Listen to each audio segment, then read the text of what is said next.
Subscribe now and press the bell icon. Never miss an update.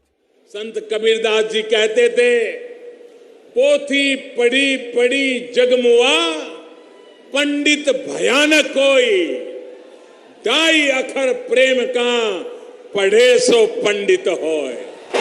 साथियों, कबीर ने सारी जिंदगी उसूलों पर ध्यान दिया, दुनिया के उसूलों पर नहीं, अपने बनाए और सही समझे उसूलों पर।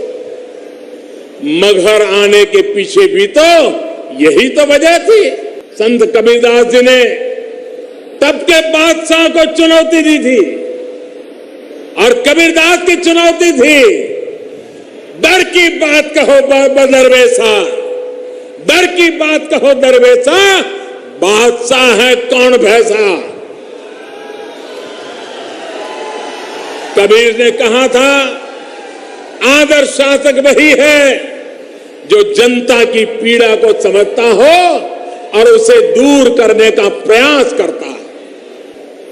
कबीर जी ने बिना किसी लाज लिहाज के रूढ़ियों पर सीधा प्रहार किया था।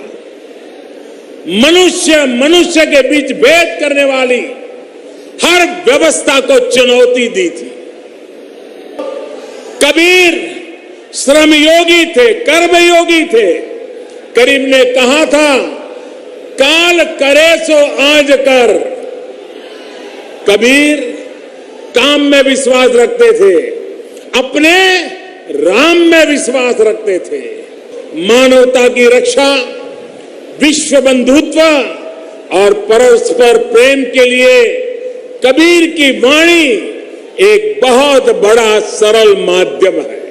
खुद कबीर जी ने भी कहा है,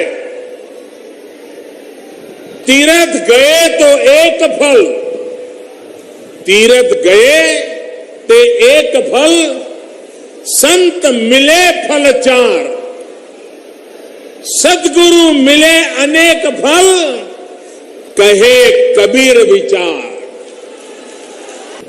भाई और बहनों, कबीर का सारा जीवन सत्य की खोज तथा असत्य के खंडन में व्यतीत हुआ। कबीर की साधना मानने से नहीं, जानने से आरंभ होती है। वो सिर से पैर तक मस्त मौला स्वभाव के फक्कड़, आदत में अक्खड़, भक्त के सामने सेवक, बातकात के सामने प्रचंड दिलेर, दिल के साफ, दिमाग के दुरुस्त, भीतर से कोमल, बाहर से कठोर थे। वो जन्म के धन्य से ही नहीं, अपने कर्म से वंदनीय हो गए। महात्मा कबीरदास वो धूल से उठे थे, लेकिन माथे का चंदन बन गए।